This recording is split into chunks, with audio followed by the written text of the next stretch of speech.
फदा में उदासी बसी हुई है। तारा की मौत के बाद राह जैसे अंदर से बिल्कुल टूट चुकी है, लेकिन वक्त ने उसे एक नई राह दी है। उसे जाब मिल चुकी है, वो अपने कदमों पर खड़ी हो चुकी है, मगर दिल अभी भी खाली है।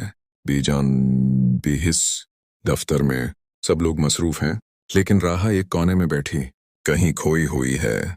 ये कामयाबी भी अधूरी लगती है। इमी के बगैर सब कुछ बेमानी है। हिस्सी लम्हे दरवाज़ा खुलता है और अरमान अंदर आता है। उसकी आंखों में फिक्र भी है और मोहब्बत भी। वो आहिस्ता से राह के करीब आता है। अरमान, राह, आंटी का मुझे भी बहुत दुख है। मैं जानता हूँ तुम किस तकलीफ से गुजर रही हो।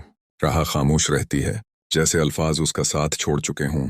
अरमान उसके सामने बैठ जाता है। अरमान नरमी से, लेकिन तुम खुद को इस तरह ख़त्म नहीं कर सकती।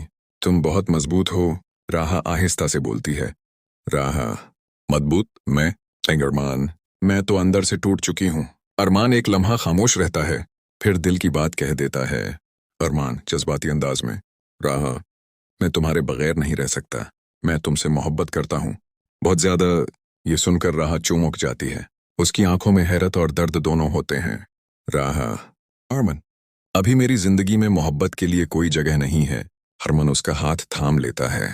अरमान, मैं तुमसे कुछ मांग नहीं रहा, बस तुम्हारे साथ रहना चाहता हूँ, तुम्हें संभालना चाहता हूँ।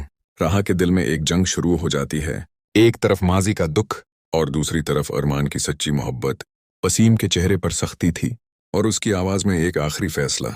वसीम, ज़ारौन, अब बस एक आखिरी काम रह गया है। तुम्हें बतूल को डिवोर्स दे देनी चाहिए।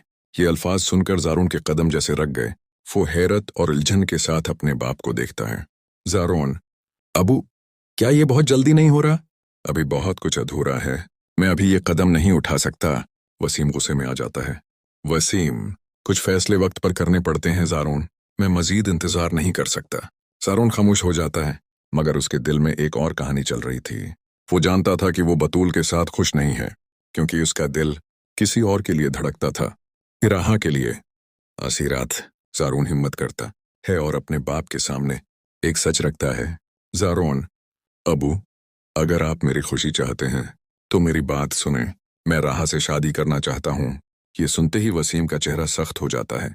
वसीम गुस्से में, राह, वो लड़की जिसने उस घर को छोड़ दिया? तुम्हें अंदाजा भी है तुम क्या कह रहे हो? ज़ारौन की आवाज में अब मजबूती थी। ज़ारौन, अब उसने घर नहीं छोड़ा, हमने उसे मजबूर किया था और मैं अब अपनी गलती सुधारना चाहता हूँ।